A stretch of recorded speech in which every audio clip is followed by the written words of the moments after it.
Atos capítulo 19.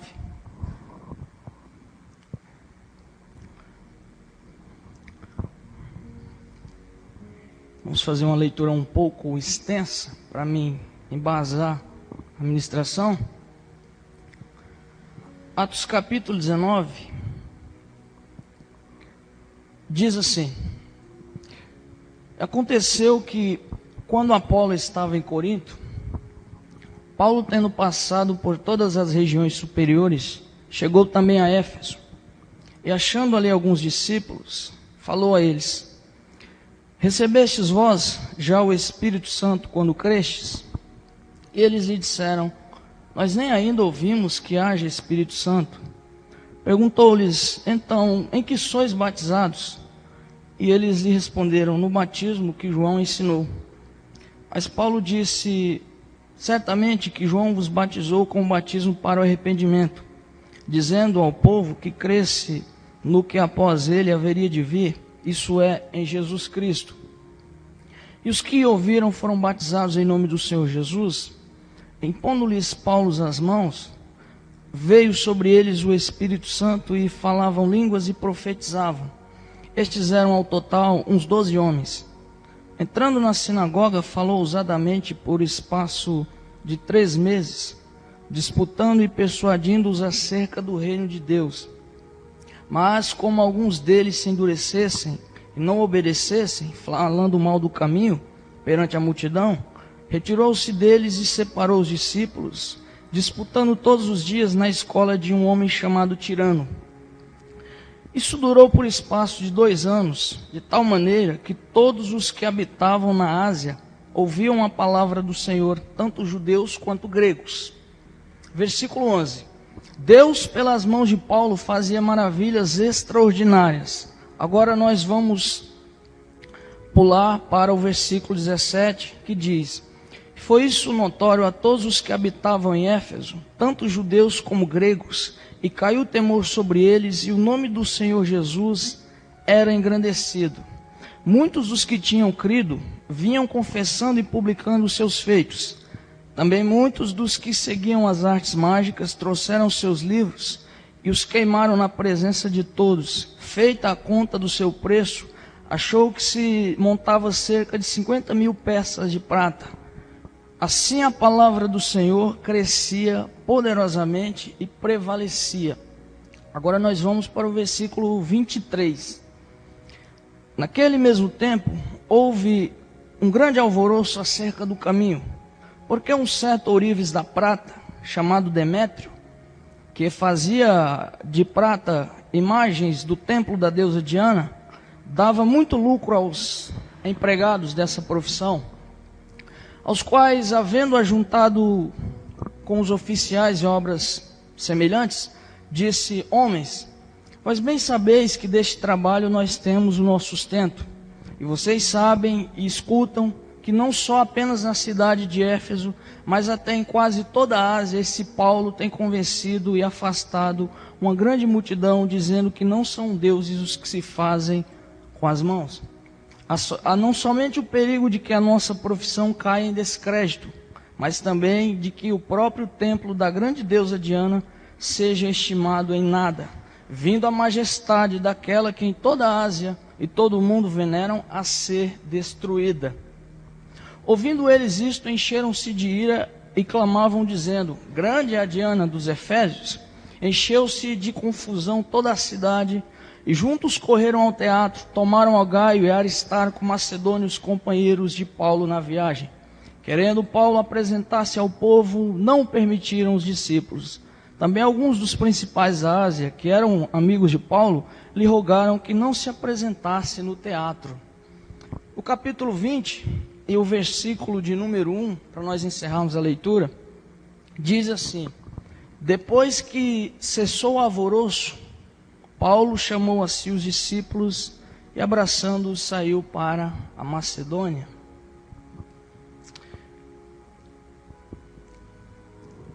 Eu quero tratar com vocês sobre um tema importante.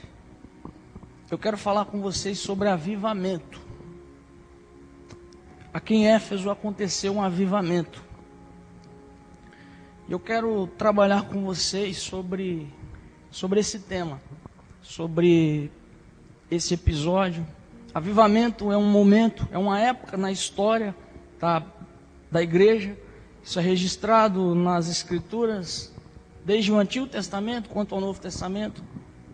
Também na história da igreja, Deus já operou maravilhosamente, produziu avivamento na história da igreja. E é um ocorrido raro na igreja, não é sempre.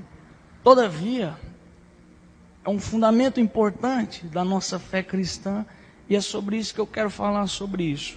O avivamento é quando Deus, Ele impacta as pessoas, Ele utiliza a sua igreja para fazer grandes obras extraordinárias. E aqui em Éfeso aconteceu um avivamento, e é sobre isso que eu vou falar com vocês, sobre esse avivamento que aconteceu aqui em Éfeso. Não é a primeira vez que o apóstolo Paulo, ele entra na cidade de Éfeso. No capítulo 18, no versículo 19, Paulo já esteve antes nessa cidade. Só que certamente foi uma visita daquelas costumeiras que ele fazia para confirmar as igrejas. Só que dessa vez ele demora um pouco de tempo maior. À luz dos versículos 8, versículos 10, versículos 20 do texto que eu li, Paulo durou aproximadamente 3 anos dessa vez que ele vem para Éfeso. E é durante esse período de tempo aí que acontece essa obra maravilhosa que as Escrituras Sagradas registram.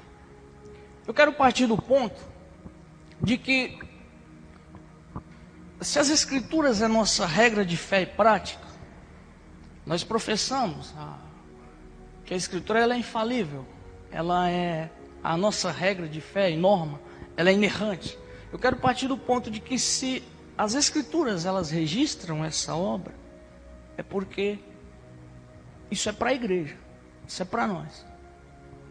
Logo, eu tenho na Bíblia Sagrada os meios corretos para me identificar uma obra verdadeira, bem como uma obra falsa.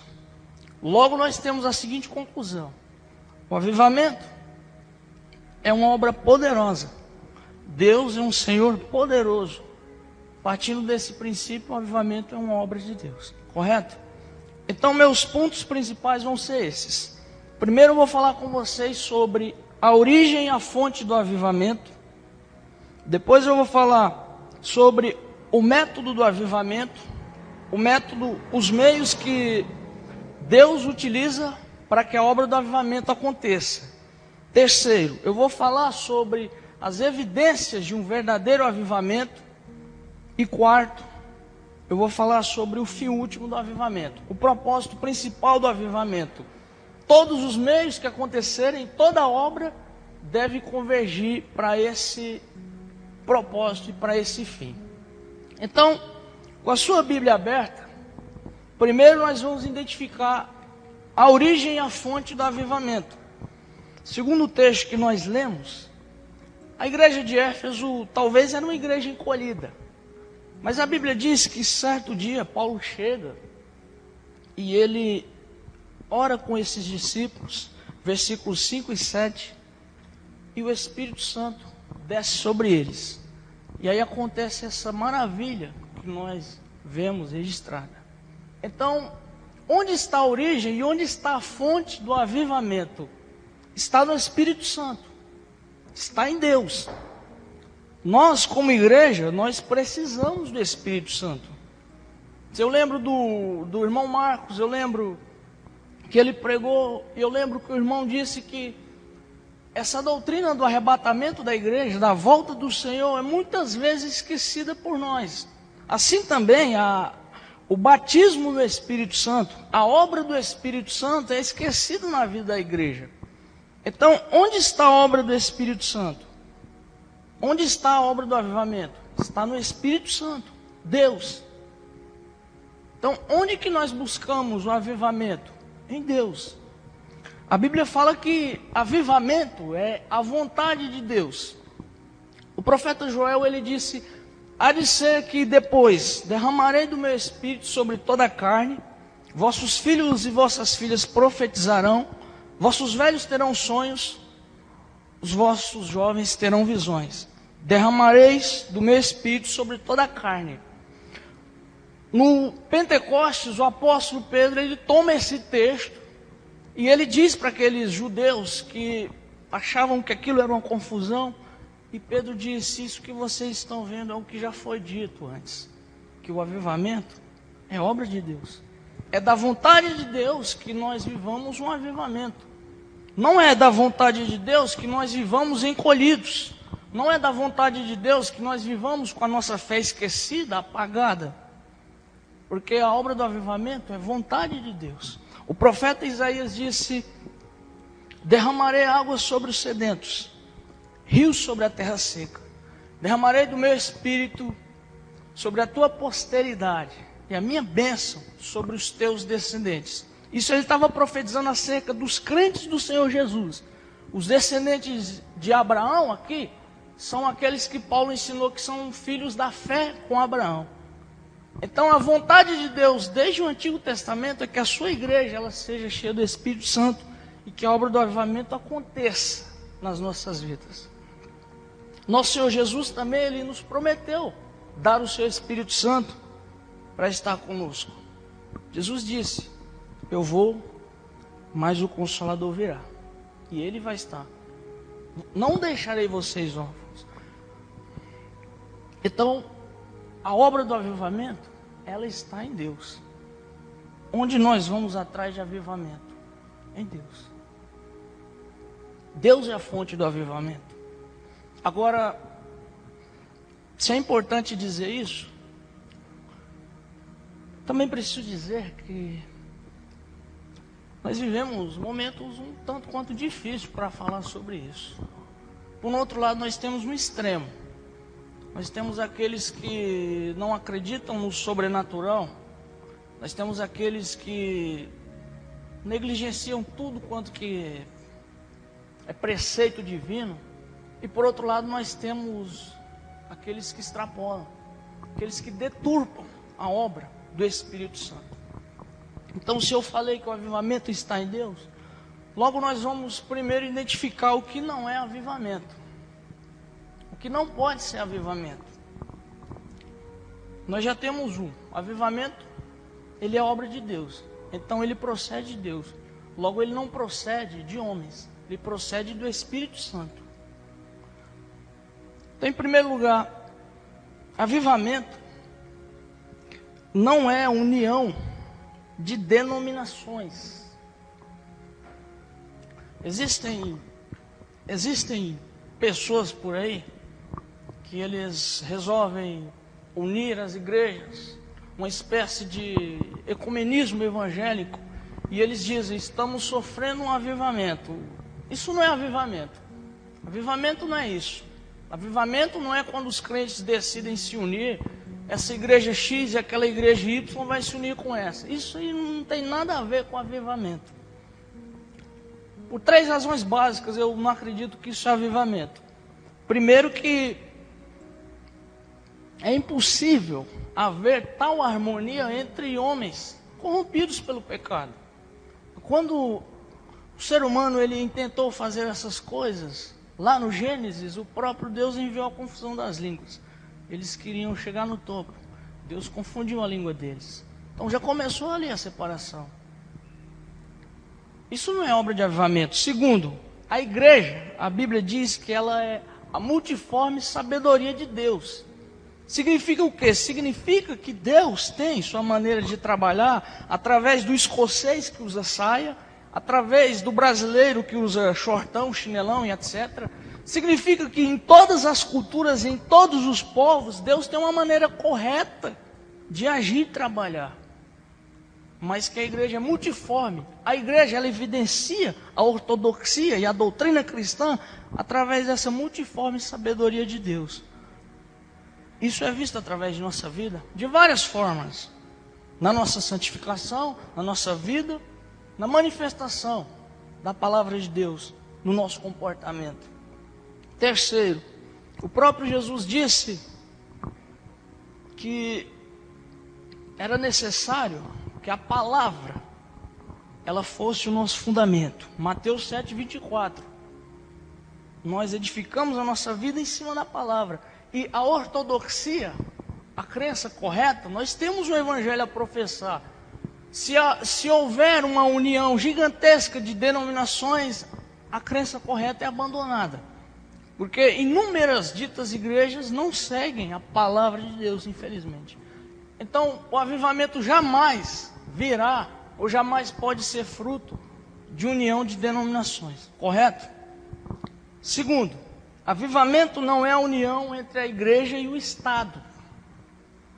Existem aí aqueles, principalmente o contexto político, nosso país, Estados Unidos da América, que já foram consideradas nações avivadas, esses sensacionalistas que têm acesso à mídia principalmente, eles dizem que estamos sofrendo um avivamento, porque a igreja, ela colocou uma banca evangélica lá dentro, e eles dizem agora, estamos vivendo um avivamento na nação, e nós estamos aqui para defender os direitos dos cristãos, como se nós precisássemos de defesa. O cristianismo destruiu o Império Romano, nós precisamos de defesa. Não precisamos. O defensor dos crentes é o Senhor Jesus. Não é político corrompido. Não estou pregando aqui contra isso, mas avivamento não é isso. Porque nós nomeamos alguém, porque muitos evangélicos crescem mesmo, e colocamos alguém lá, mas isso não é avivamento em lugar nenhum. Não creio nisso, por duas razões básicas. Primeiro, pela história, toda vez que a igreja ela se uniu com o Estado, trouxe maldição para a própria vida dela, trouxe corrupção. Só você estudar a história da igreja. Toda vez que a igreja se uniu com o Estado, ela virou essa bagunça que ela tem sido nos nossos dias, infelizmente. Segundo, Jesus disse para Pilatos: meu reino não é deste mundo. Então o reino de Jesus não é um reino político. O reino de Jesus é o reino dos céus. Ele ainda há de vir restaurar o seu reino, mas por agora, nós não somos filhos deste mundo. Portanto, nosso reino não é deste mundo. Então isso não tem nada a ver com avivamento. Terceiro, avivamento não é a infusão do cristianismo na arte secular. O Brasil vive... Eu assisti uma entrevista recentemente de um representante numa conferência de líderes evangélicos, e ele dizia o seguinte, essas eram as palavras desse grande líder, ele dizia: agora a moda cristã, agora o momento do cristão é esse, nós temos os nossos artistas gospel, nós temos os nossos pregadores itinerantes, e eles são profissionais, então agora a moda é essa. Aquela história do evangelho primitivo não existe mais aqui. Então, aos que inferem que agora o logotipo gospel, né? Agora você adora a som livre e toca. Aí eles dizem que isso é avivamento. Isso não é avivamento. Isso aí é degeneração da igreja. Isso é degradação, apostasia. Isso não pode ser avivamento. Isso é a corrupção, isso é a aliança entre Acabe e Josafá. Isso aí é comer na mesa de Jezabel e não na mesa do Senhor. E eles dizem que isso é avivamento, né? Que o cristianismo agora tem nada a ver, quer tratar isso com cultura, trata. Minha crítica contra isso é o seguinte: onde foi na história da Bíblia ou da igreja que nós vemos base para esses artistas fazerem seus showzinhos caríssimos e fazerem suas propagandas enganosas, virem roubarem nosso dinheiro, iludir um monte de pobre e viver em condomínios luxuosos, e ainda dizer que isso é obra de Deus? Não é. Isso não tem base nas Escrituras. Vai ver o apóstolo Paulo, ele diz aos coríntios: eu trabalhei com minhas próprias mãos para não ser pesado a vocês. É dever da igreja sustentar o ministro, é dever sim. Mas não se encontra nas Escrituras base nenhuma para bancarmos vida luxuosa de nenhum ministro. Vai ver Jesus. Jesus nasceu pobre. Isso não é avivamento. Só porque o evangelho entrou nessa arte secular, né? Hoje se faz tudo em nome de Jesus. Gospel, põe o selo gospel e dizem que é avivamento ainda. Quarto, avivamento, e talvez esse ponto aqui é o mais intrigante para nós. Avivamento não é ajuntamento com manifestações estranhas às Escrituras. Vocês conhecem os famosos super ungidos do reteté, né? Os famosos canelas de fogo. Quem não já viu isso, né? Eu sei disso. O Everson me contou o histórico dessa igreja, como aquela onda de cair no Espírito entrou na denominação tal e o tio dele saiu. Eu sei do histórico. Essas abominações, aberrações aí em nome do Espírito Santo, isso aí não é avivamento. Os avivamentos do século XVIII, Jonathan Edwards, ele escreveu um livro, e ele foi um protagonista do avivamento, e ele escreveu um livro intitulado As Verdadeiras Emoções Cristãs, onde ele combate todo esse tipo de heresia e manifestação estranha. Existem emoções fortes? Existem, mas existe aqueles descontrolados. Isso não é obra. E Satanás engana, viu? Satanás engana muita gente. E produz esses efeitos bizarros e a igreja se corrompe. Certas igrejas você entra, não há proclamação da palavra, não há hinos cristãos saudáveis, o que há é uma bagunça, uma histeria coletiva. E eles dizem, somos cheios do Espírito Santo. Cheio do Espírito Santo, mas fruto do Espírito Santo não tem nenhum. Isso não tem base nenhuma nas Escrituras. Então isso não pode ser avivamento. Avivamento está em Deus. A única fonte é Deus. Deus é um Deus de ordem. Deus é um Deus santo. Santo. Lá está. Quando você entende que Deus é santo e Ele é a fonte, isso produz avivamento em você. Então isso não é avivamento. Existem mais pontos que eu poderia falar, mas iria ficar muito maçante para falar sobre isso. Só vou falar sobre esses 4 pontos que não são avivamento. Portanto, agora eu vou falar com vocês sobre o método do avivamento.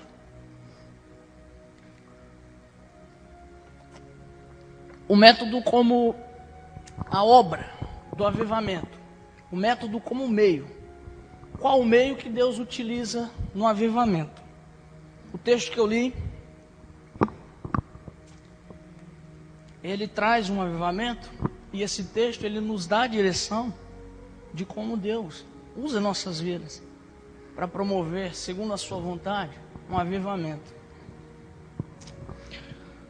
Leonard Ravenhill, ele diz, só existe uma maneira de se fazer a obra de Deus, só uma, a maneira dele. Não é a nossa maneira, é a maneira de Deus. Então por isso que as Escrituras existem, para que nós consultemos ela. E é por isso que nós apresentamos as Escrituras. Não é porque eu faço como eu quero ou como eu penso, não é assim. Deus preservou essa palavra santa durante esses 2000 anos para nós aprendermos e fazermos conforme as Escrituras. Então, à luz do texto que nós lemos, nós vamos entender como que é o método de Deus no avivamento. Então, primeiro, o método de Deus é pela igreja.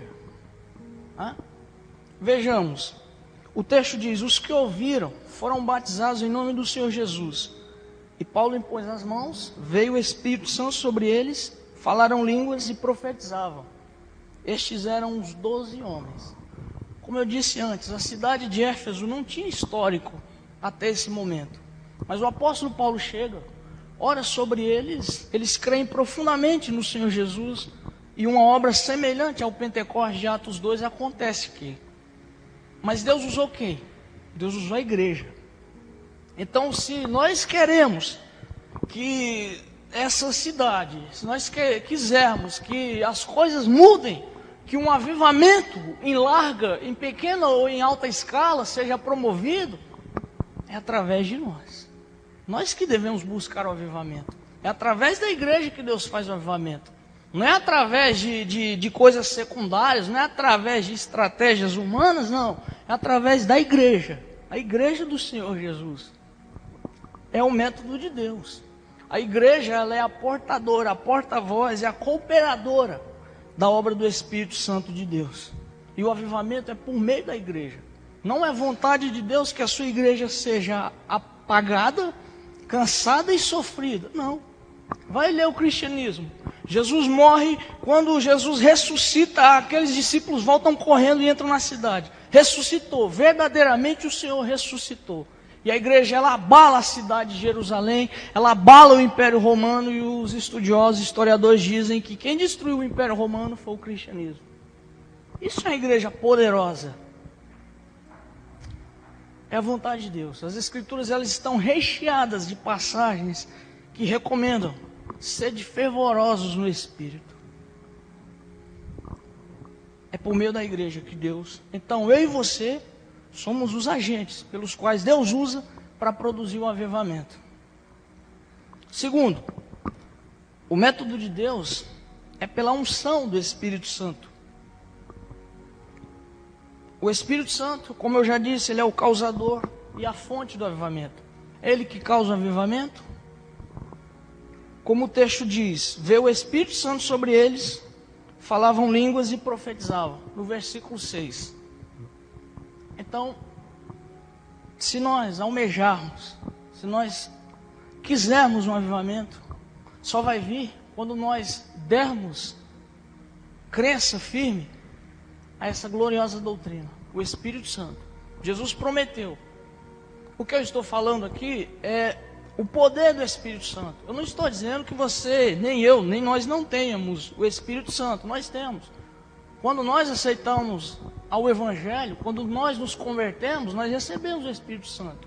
Agora, o batismo e o poder do Espírito Santo é outra coisa, bem diferente. Esses homens aqui, eles já haviam crido no Senhor Jesus, mas quando Paulo impõe as mãos, assim como a igreja do Pentecoste, vejam os apóstolos até Atos 2, eles são uns naquele momento, mas quando o Espírito Santo desce sobre eles, eles mudam totalmente. O próprio Jesus disse, fiquem em Jerusalém, não saiam até que do alto sejais revestidos de poder. Então, quando a igreja, igual o Everson disse aqui do batismo, ela é imergida no Espírito Santo, é que essa obra poderosa acontece. Então, eu critico, eu bato de frente com esses caras que dizem que estão cheios do Espírito Santo, mas não acontece nada. Não tem Espírito Santo coisa nenhuma. Se o Espírito Santo descer sobre qualquer um de nós poderosamente, igual ele já atuou na igreja, igual ele já atuou na história, onde nós formos vai ser diferente. Pode ter certeza. Conforme a Bíblia fala. Eu tenho fé, eu creio nisso aqui. Nós devemos crer nisso aqui. Nós devemos buscar esse poderoso avivamento, essa poderosa obra do Espírito Santo. E nós precisamos da unção do Espírito Santo em nossas vidas. Para tudo, irmãos. Para tudo. Então o método de Deus é o Espírito Santo. A comunidade era uma igreja acolhida. E nesse momento que Paulo ora, como que acontece esse avivamento? Eu creio firmemente nisso. Paulo prega para eles, eles se convertem, o Espírito Santo desce. A igreja sai impactando aquela cidade. E vira tudo isso que a gente viu e que a gente vai continuar vendo. Mas por quê? Porque o Espírito Santo desceu sobre ele. Desceu o Espírito Santo. Nós não temos o Espírito Santo de nós. O Espírito Santo de Deus poderosamente em cima de nós. Eu me incluo nisso aqui. Mas nós devemos buscar o Espírito Santo poderosamente. Se nós quisermos que a igreja saia dessa apatia. Estou falando de igreja local, estou falando da igreja geral. Se nós queremos ser diferentes nessa terra e deixar nosso legado, não na política do Brasil, não nos status altos dessa sociedade, mas se nós queremos deixar um legado como homem e mulher de Deus, que fez a obra de Deus poderosamente, é necessária a unção do Espírito Santo sobre nós. Portanto, a igreja deve buscar a unção do Espírito Santo. Nós precisamos buscar. Amém, igreja?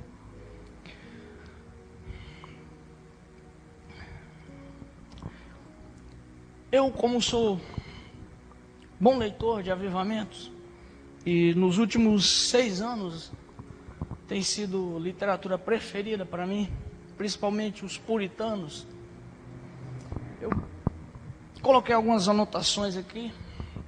John Wesley foi um grande protagonista do avivamento do século XVIII na Inglaterra. Ele, antes de Deus usar tremendamente a vida dele, ele vai para a Geórgia, atual Estados Unidos da América, antiga Nova Inglaterra, E ele vai como missionário, ele vai para pregar aos índios. E ele escreve no seu diário. O ministério dele é um fracasso lá. Aí ele volta e diz: eu fui à Geórgia para converter os índios, mas voltei sabendo que não sou convertido. Isso é John Wesley. Isso é um crente sem Espírito Santo. Engana-se. Talvez nós não nos convertemos no momento do eu professo. Confessar até o diabo crê e estremece. Mas um dia, em uma reunião de oração, numa madrugada, em 1º de janeiro de 1740, ele escreve isso no seu diário: veio o Espírito Santo sobre eles, sobre alguns grupos na universidade. E você pesquisa na história da igreja, a Inglaterra do século XVIII nunca mais foi a mesma. Sabe a Revolução Francesa que aconteceu na França? A revolução que aconteceu lá? Os estudiosos dizem que se não fosse a intervenção de John Wesley, o avivamento do século XVIII, a Inglaterra ia ter aquele mesmo banho sanguinário que varreu. Por quê? Porque jovens oravam na madrugada e o Espírito Santo desceu sobre eles. E eles buscavam, há tempos que eles precisavam. Por quê? Porque eles fizeram igual os apóstolos, ficaram no lugar até que do alto sejais revestidos de poder. É através da unção do Espírito Santo. Charles Finney disse: o Espírito Santo desceu de tal maneira sobre mim que o meu corpo e a minha alma foi cheio.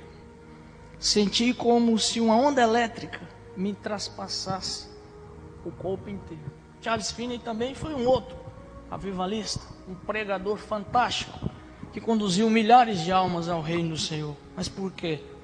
Porque ele decidiu chorar, ele decidiu buscar, orar, implorar que o Espírito Santo viesse sobre ele. Moody também, famoso avivalista, ele disse que só posso dizer que Deus se revelou a mim, senti seu amor de forma tão intensa que eu tive que suplicar-lhe que tirasse de mim a sua mão. Então é essa unção do Espírito Santo que nós precisamos. Quando essa unção vier sobre mim, as nossas convicções, como eu disse, não vão ser as mesmas. Nós vamos sair aí afora falando do Evangelho com mais convicção, com mais certeza de fé. Por quê? O Espírito Santo vai estar sobre nós.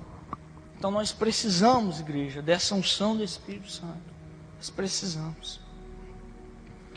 E o método de Deus é pelo Espírito Santo, pela unção. Só vai haver avivamento quando Deus derramar o seu Espírito Santo sobre alguns ou sobre muitos, mas só quando Ele fizer isso. Só quando esses alguns ou esses muitos decidirem se colocar na presença de Deus e pedir o seu Espírito Santo. Esses dias eu vi um testemunho muito impactante. Um jovem promissor ministerialmente. Colocava ele para reger jovens, ele era um sucesso. Colocava ele para visitar doente, era fantástico. Colocava ele para fazer tudo quanto que é serviço da obra de Deus, era um sucesso. Mas aquele jovem era inquieto. O pastor chegou nele: meu filho, você quer ser um diácono? Ele falou: não, pastor. Disse: está certo, então nós vamos separar você para ser o evangelista oficial dessa igreja. Vamos separar você para ser um presbítero, um pastor de uma comunidade. Ele disse: não, pastor, eu quero Deus. Esse é o segredo. Nós devemos querer Deus, querer essa unção do Espírito Santo. Aí vai ser diferente. A fonte está lá, nós bebemos da fonte. E a fonte vai fazer nós brotarmos frutos imensos. A árvore só vai florescer quando ela vai sugar lá embaixo o manancial. Jesus é um manancial. Nós precisamos ir a esse manancial se nós queremos que a nossa vida mude, seja diferente. A única forma. E é o Espírito Santo essa fonte. Amém, irmãos? Terceiro, o método de Deus é através de uma igreja consagrada. O que eu quero dizer com isso? Consagrado no sentido de pessoas que separaram a vida para a causa do reino. Nós falamos de avivamento, mas nós olhamos para os apóstolos, eles não viviam como nós. eles não viviam de forma muitas vezes supérflua e superficial como nós. O tempo deles, na maioria das vezes, era entregue à obra, entregue ao evangelismo. A ponto de o apóstolo Pedro, no livro de Atos, quando surge, no capítulo 7, capítulo 6 precisamente, surge uma questão das viúvas pobres dentre os gregos que precisavam de sustentação da igreja. E Pedro diz, nomeei 7 homens aí de bom testemunho para cuidar disso. Porque nós vamos perseverar na oração e na palavra. Por quê? Porque eles sabiam que se eles não fossem buscar na fonte, não ia fluir nada no ministério deles. Então, o que é uma igreja consagrada? Veja o texto. Paulo impondo-lhes as mãos. Por que Paulo? O nome de Paulo figura nesse texto, nesses versículos que eu li, aproximadamente 9 vezes. Por que Paulo? Porque veja quem foi Paulo, né? Por quê? Porque é o método de Deus, foi assim que Deus decidiu. Esse próprio Paulo escreveu mais tarde em Romanos 8 e 9. Dirá a criatura ao que formou, por que me criou assim? O vaso vai dizer para o oleiro, por que você me formou assim? Porque foi assim que Deus estabeleceu. Deus só faz a sua obra em magnitude, em magnificência, através de pessoas que veem nele o princípio de todas as coisas. Quando Jesus dizia para os discípulos assim, vocês querem vir após mim, tome a sua cruz e me sigam, ele estava dizendo assim, pega a cruz igual eu vou pegar, sai de Jerusalém e vai em busca do Gólgota, o destino de vocês. Isso é ser consagrado ao reino. Aí eu pergunto, nós consagramos nossa vida ao reino? Não, às vezes um jogo de futebol, uma coisa superficial é melhor do que orar, é melhor do que ler as escrituras. Temos vivido numa carnalidade. Nós precisamos ser consagrados a Deus. Se nós queremos que o avivamento aconteça, é necessário. Foi por meio de Paulo que o Espírito Santo desceu sobre eles. Foi a Paulo que Demétrio atribuiu a queda do prestígio da deusa Diana. Foi de Paulo que um demônio prestou reconhecimento. Nesse texto aparece 7 judeus que tentavam expulsar um demônio invocando o nome de Jesus sobre eles. A crença deles era que um nome mágico de qualquer personalidade expulsava um demônio. E eles faziam isso com o endemoniado. E acontece um reboliço ali naquela casa, e o demônio diz assim, eu sei quem é Paulo e conheço a Jesus, mas quem são vocês? Por quê? Porque um crente cheio do Espírito Santo, ele é conhecido até pelas criaturas, pelos anjos caídos, pelos demônios. E nós? Será que nós somos conhecidos? Às vezes os crentes são nem conhecidos na sociedade. Ou tem aqueles que são conhecidos pelo péssimo testemunho. Algum tempo atrás aí, você fosse um pastor, um pregador, você entrava numa loja e você tinha crédito só por ser pastor. Hoje, se você não entrar numa loja e disser que é crente, o gerente já olha com um olhar negativo para você. Por quê? Porque se corrompeu. Então, o método de Deus é por uma igreja consagrada. Paulo, quando ele estava morrendo, ele disse, a minha vida já está prestes a ser oferecida como libação. Paulo entendia a metáfora do corpo dele sendo partido igual o corpo de um cordeiro oferecido em sacrifício e o sangue sendo aspergido diante do altar. Essa é a metáfora de consagração na nossa vida. Consagrado, separado. Rogo-vos, irmãos, pela compaixão de Deus, que apresenteis os vossos corpos em sacrifício vivo a Deus, que é o vosso culto racional.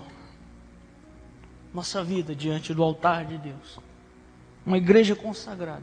Somente aqueles que derem seu tudo ao reino é que vão desfrutar de uma obra do avivamento. Em Lucas capítulo 18, versículo 28, Pedro diz, Jesus, nós deixamos tudo e te seguimos. Não é à toa que Pedro é o primeiro pregador do Pentecoste, não é? Porque eles deixaram tudo. Hoje nós não somos capazes de deixar uma bala pelo reino. Mas esses homens deram tudo. Nem tempo, muitas vezes nós não damos para o reino. Mas eles deram tudo. Aquele que não deixar a mulher, vocês sabem no texto a exigência que é, por causa do reino não é digno de mim. Aquele que não deixar a família, porque o mandamento de Deus é esse, ama a Deus sobre todas as coisas. Então eu amo minha esposa, eu amo meu filho, eu amo meu pai, eu amo minha mãe, mas Deus é mais importante para mim. Então Deus é a causa, o amor a eles é a consequência. Eu amo porque Deus me amou, porque Ele me amou primeiro. E eu faço, mas Ele é a prioridade, Ele tem que ser a prioridade na nossa vida. E não o secundário, pregar o nosso resto e dar para Deus. Então só tem avivamento quando a igreja ela é consagrada ao Senhor. Amém? Quatro, o método de Deus é através da oração. Quem que é o protagonista humano dessa obra? O apóstolo Paulo. E o primeiro testemunho que a Bíblia fala acerca de Paulo, isso está em Atos capítulo 9, versículo 11. O Senhor diz assim para Ananias, que vai batizar Paulo: vai à rua reta, pergunta em casa de Judas por um homem de Tarso, chamado Saulo. Ele está orando. Esse é o primeiro testemunho do apóstolo Paulo. Ele estava orando. Orando. Então o método de Deus é através da oração. A oração ela é descritiva, ela é enfatizada nas escrituras de canto a canto. De maneira que se conta um ditado popular de que um crente perguntou para o pastor: o que é mais importante, pastor, orar ou conhecer as escrituras? E ele disse: meu filho, o que é mais importante para um passarinho? A asa direita ou a esquerda? Então é a balança. Então é a oração. Quando Jesus separou os discípulos, ele subiu ao monte e passou a noite em oração. O Leonard Ravenhill diz que se nós subíssemos ao monte, ou se nós fôssemos orar antes de separar certos ministros, nós não separaríamos se orássemos. Isso é fantástico. Por quê? Porque Deus, Ele prioriza a sua palavra, que você não pode ser um pregador do Evangelho se você não for ter com Ele. Você só pode sair para falar em nome de Deus se você for ter uma audiência com Ele. Oração. O apóstolo Paulo, se tem uma marca nas saudações dele, em suas cartas, é essa: eu não cesso de orar por vós. Você pode conferir isso em todas as cartas de Paulo, quase que unanimemente. 1 Coríntios 1,5, Efésios 3,14, Filipenses 1,4, Colossenses 1,3, 1 Tessalonicenses 1, versículo 2. E o famoso texto: orai sem cessar. Então a oração, ela não é opção, ela é norma. Ela não é regra, exceção, ela é padrão. Oração. Só pela oração. Atos capítulo 1, versículo 14. O resultado e o registro da primeira igreja que se reunia no Pentecoste. Todos estes unanimemente perseveravam em oração e súplicas. A igreja inteira. A igreja, Jesus diz: fiquem em Jerusalém e orem pelo Espírito Santo. Não saiam daí até que o Espírito Santo desça. E eles ficaram lá todos os dias. Perseveravam. Atos 2,42, o testemunho inclusive tem pautado ali esse texto. Perseveravam na doutrina dos apóstolos, na comunhão, no partir do pão e nas orações. Então a oração, ela é fundamento da igreja. Não existe uma igreja que produza coisa alguma se não é uma igreja de oração. Eu falo igreja, não só a igreja corporal, o templo, a denominação. Eu falo a igreja, nós. Você não tem que orar só no templo, na sua casa. Você vai falar em nome de Deus se você não se rebaixa para falar com Deus. Então, o avivamento só vem, amados irmãos, se nós formos homens de oração e mulheres de oração. Por quê? Porque Deus assim decidiu. Nós não vamos entrar nessas questões loucas e nocivas, igual o apóstolo Paulo, querer resposta para tudo. Porque aí nós vamos ser Deus. E ele diz: quem compreendeu a mente de Deus para que possa instruí-lo? Ele estabeleceu assim. Então nós precisamos orar. 2 Crônicas 7,14. Se o meu povo, que se chama pelo meu nome, se humilhar e orar, buscar a minha face. Então nós temos que buscar. O profeta Jeremias dizia: clama a mim, responder-te-ei. Anunciar-te-ei coisas grandes. O que é coisa grande? O avivamento é uma obra grandiosa.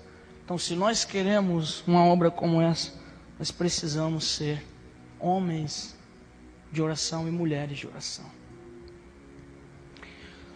Mas, infelizmente, não é isso que nós vemos como norma na igreja, em todo o globo, todo lugar no Brasil.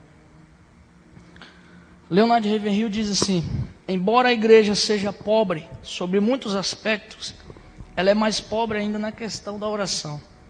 Nós contamos com muitas pessoas que sabem organizar, poucas dispostas a agonizar. Muitas que contribuem, poucas que oram. Muitos pastores, pouco fervor. Muitos temores, poucas lágrimas. Muitas que interferem, poucas que intercedem.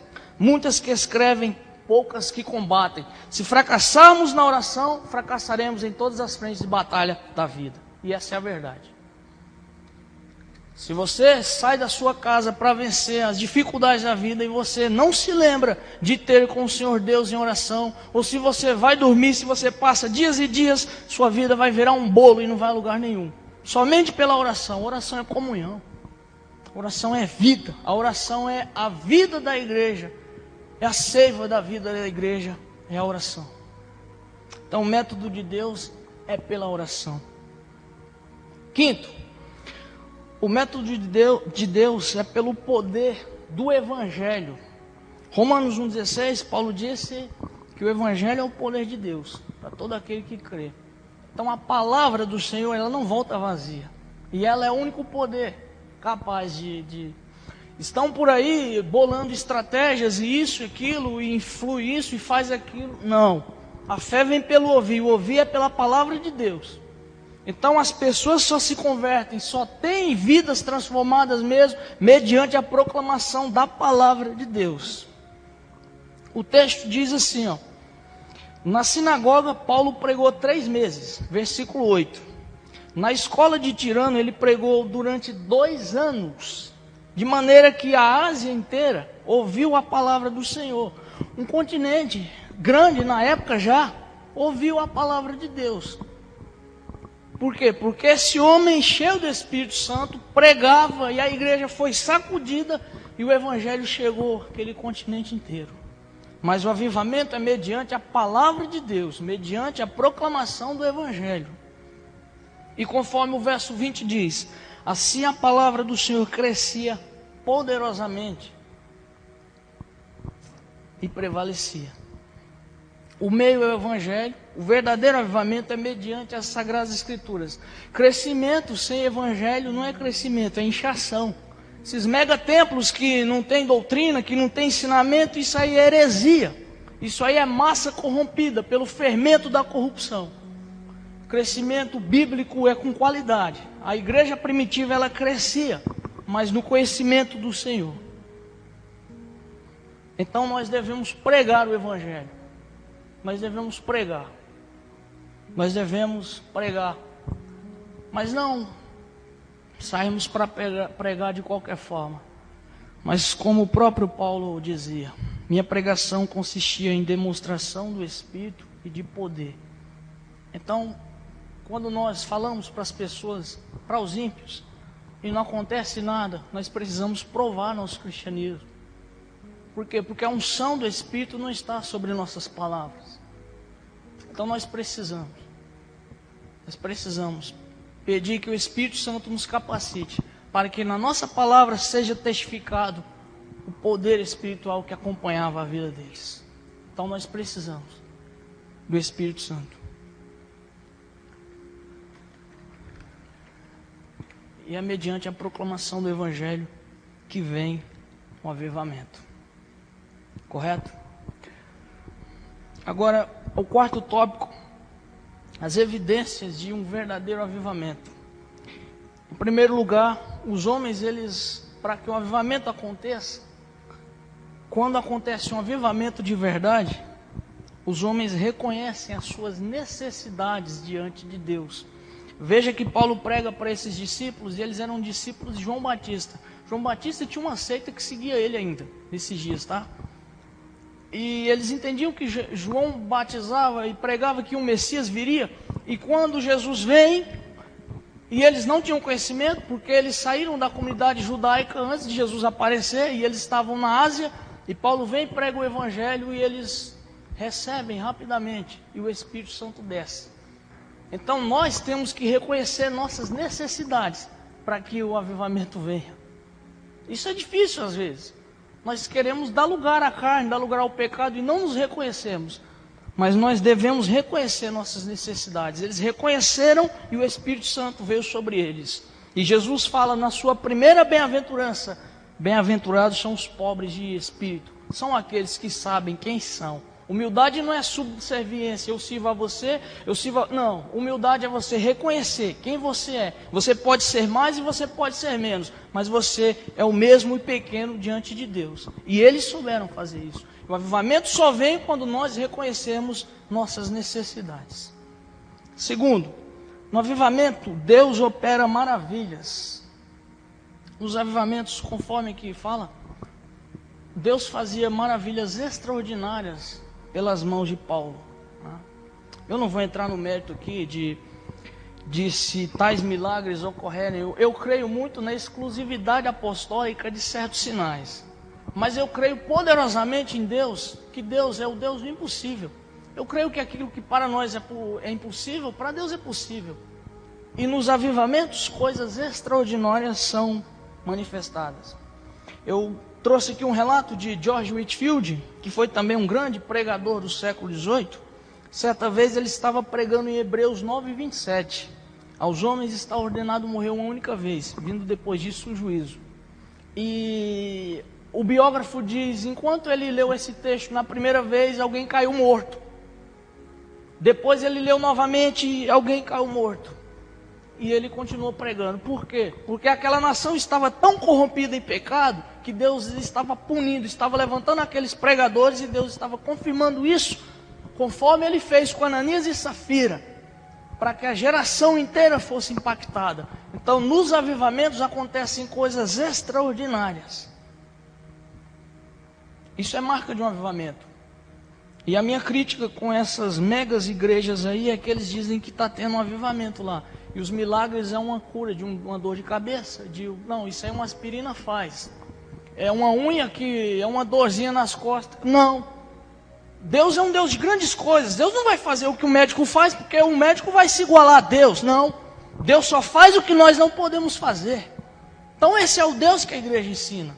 E esse Deus que fazia maravilhas extraordinárias por meio de Paulo, esse Deus que testifica quando nós pregamos poderosamente na unção do Espírito Santo.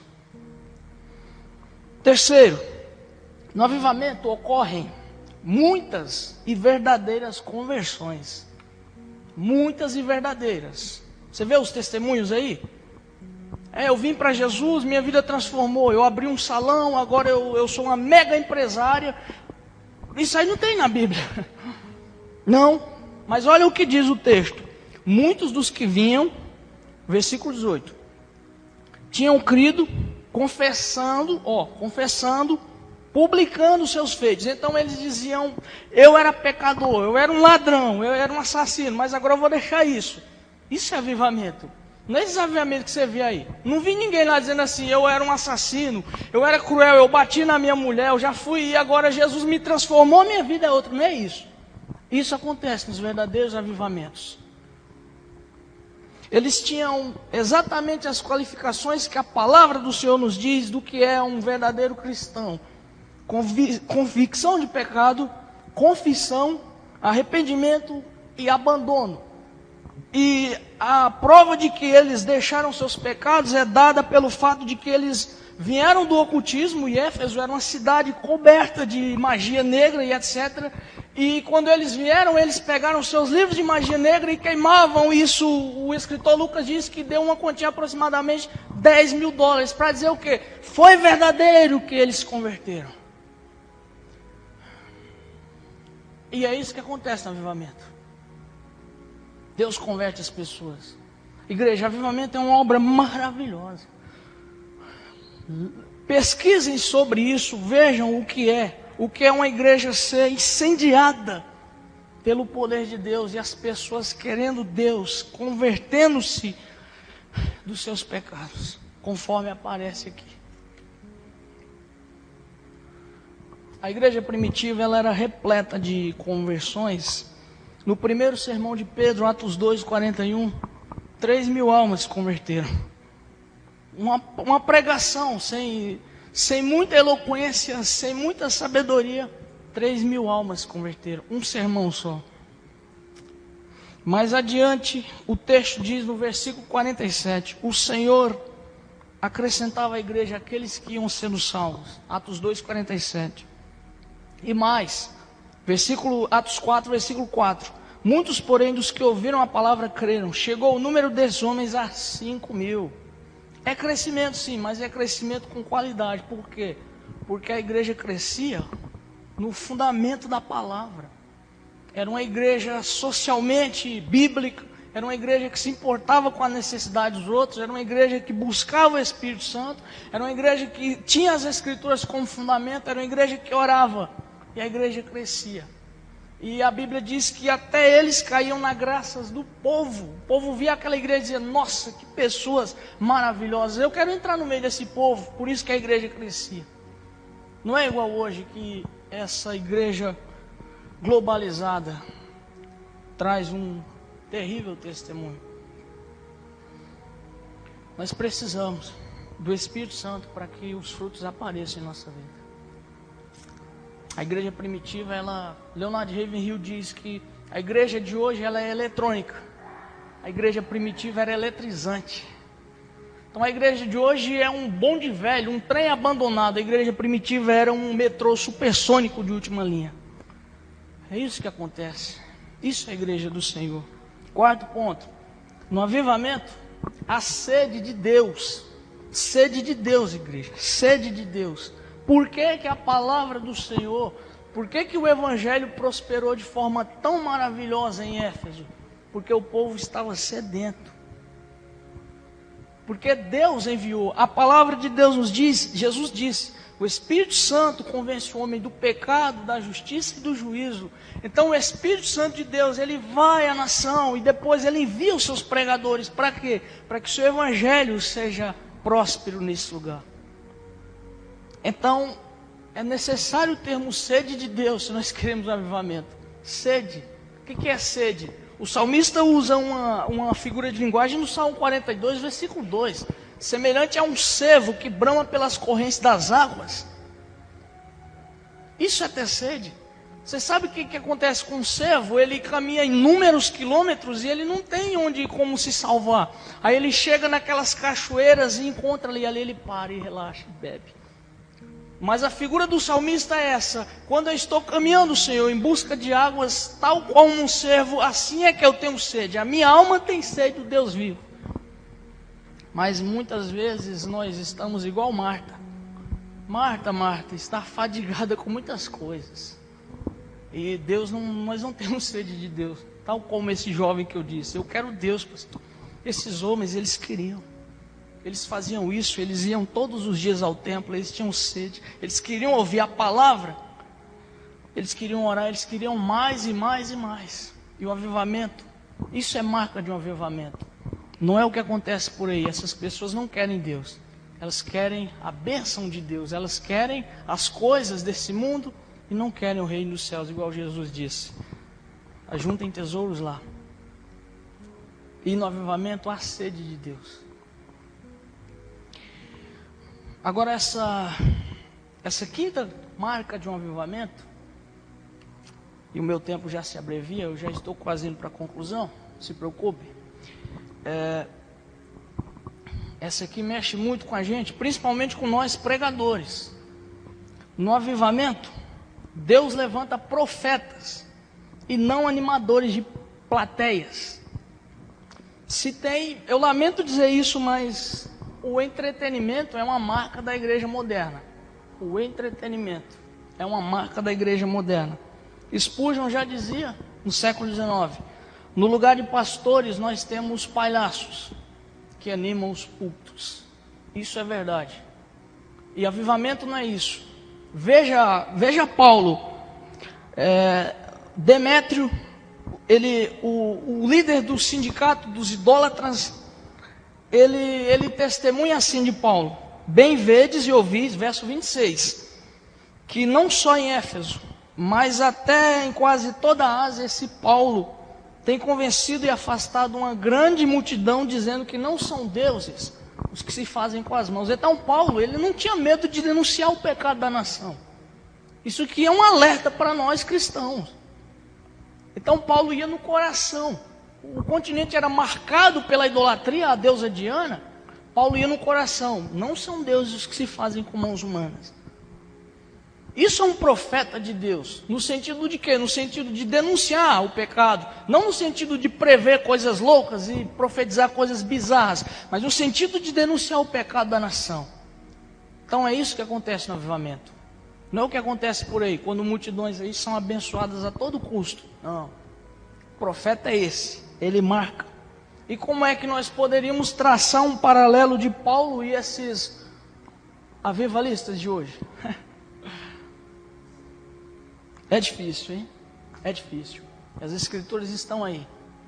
Então, se nós almejamos um avivamento, nós temos que ser profetas. Nós não temos que ter medo de denunciar o pecado. Não. Se Deus é por nós, quem será contra nós? Não estou pregando inimizade aqui, nem combate não, tá? Estou pregando o seguinte, que se nós pregarmos a verdade de Deus poderosamente, Deus está do nosso lado. John Wesley dizia: o melhor de tudo é que o Senhor está conosco. Então a igreja, ela é portadora do Deus vivo, santo e real. Bem, o que eu posso dizer dos profetas de Deus, segundo a Bíblia, que eram avivalistas? Porque existe uma teoria por aí, é teoria, porque não é bíblico isso aí, de que se nós pregarmos mensagens duras, nós matamos as igrejas, nós expulsamos as pessoas, né? Afinal de contas, Jesus é bonzinho, não é? Ele é bonzinho mesmo, mas ele é tão bom que ele é justo. E a Bíblia que fala que Deus é amor, e Deus de fato é amor, ela fala que Deus é justiça e juízo, as bases do seu trono. E Deus é um Deus zeloso, um fogo consumidor. Tem um avivalista aí na Bíblia, aí, chamado João Batista, que a mensagem característica dele era essa: raça de víboras. Mateus 3, versículo 7. Esse homem matava a igreja, chamava o povo de serpente. Não. O texto diz no versículo 5 de Mateus 3: ia ter com ele toda Jerusalém e toda a Judéia. Então um homem que porta a mensagem de Deus, que não teme o pecado, ele não mata crente não. Ele não mata no sentido que dizem por aí, que mata é o pecado. Pecado mata, pecado afasta de Deus. E nós devemos matar sim as pessoas com a mensagem do Senhor, porque a Bíblia diz que para se converter é necessário morrer e voltar, ressuscitar com Cristo em novidade de vida. Então nós matamos sim, para que nós possamos pregar a ressurreição de Cristo, a novidade de vida, o novo nascimento. Então nós matamos. E no avivamento Deus levanta profetas. Amém, igreja? Último ponto, meu horário já se encerrou. O fim último do avivamento, o propósito central do avivamento. Todos os meios, tudo aquilo que eu falei até aqui, tudo que se evidenciar em algum lugar e disserem isso é avivamento, deve ser peneirado por esse ponto aqui. Vamos ver alguns detalhes do texto, alguns detalhes. Versículos 2 e 6 fala do Espírito Santo. Versículos 4 e 5, Atos 19, fala do Senhor Jesus. Versículos 8 e 11 fala a pessoa de Deus, a Trindade. Então, o avivamento, Paulo é o protagonista humano. Deus, o Espírito Santo, Deus, o Senhor Jesus, Deus, a pessoa do Senhor Deus, propriamente dizendo, a Trindade é glorificada no avivamento. Então, o avivamento só é verdadeiro avivamento se é para a glória de Deus. Então, o fim e o propósito do avivamento tem que ser para a glória de Deus. No versículo 17 diz, o Senhor era engrandecido. Então, o avivamento é para a glória de Deus. Último verso que eu li, Atos 20, versículo 1. Depois que cessou o alvoroço, Paulo chamou a si os discípulos e, abraçando-os, saiu para Macedônia. Que maravilha, que tremendo. Vocês vejam que Paulo faz todo esse alvoroço. Paulo prega em Efésio durante 3 anos, não cessa nem um dia de anunciar o Evangelho. A igreja prospera, o Evangelho é proclamado e Paulo, simplesmente depois que acaba, Paulo diz, meu tempo acabou, vou embora. Por quê? Porque a glória do avivamento é para Deus, irmão. É para a glória de Deus. Que exemplo magnífico, não é? Ele amava mais a Deus do que a obra de Deus. Isso que é maravilhoso para nós. Depois que acaba tudo, Paulo vai embora e deixa a obra. E deixa, certamente ele faz o que ele fazia em todas as igrejas, coloca um presbítero e vai embora. Mas toda obra que se diz ser avivamento, tem que ser para a glória de Deus. Esse é o fim último do avivamento. Esse deve ser o fim último de nossas vidas, esse deve ser o fim último de nossas reuniões, de tudo quanto que nós fizemos em nome de Deus, tem que ser para a glória de Deus. No avivamento, os homens, eles entendem que é para a glória de Deus. George Whitefield, certa vez, o nome dele estava sendo muito proclamado, eles trabalhavam com sociedades naquele tempo, e o ministério deles estava profundamente crescido. E aí a igreja, a própria igreja disse, vamos nomear você o líder principal. Ele orou ao Senhor, ele pensou, ele disse o quê? Aí ele foi a público e disse, eu renuncio, eu não quero. Pereça o nome de Whitefield. E foi o que Paulo fez aqui. Acabou a obra, Paulo colocou alguém e disse, vocês prosseguem, porque a obra é para a glória de Deus. A igreja não é propriedade humana, a igreja não é propriedade de homem, de liderar B ou C. A igreja, ela é a noiva do Senhor Jesus Cristo. João disse, o noivo é que se alegra com a esposa, mas o amigo é que acompanha ele. É necessário que ele cresça e que eu diminua. Então o avivamento é para a glória de Deus. Vamos colocar de pé.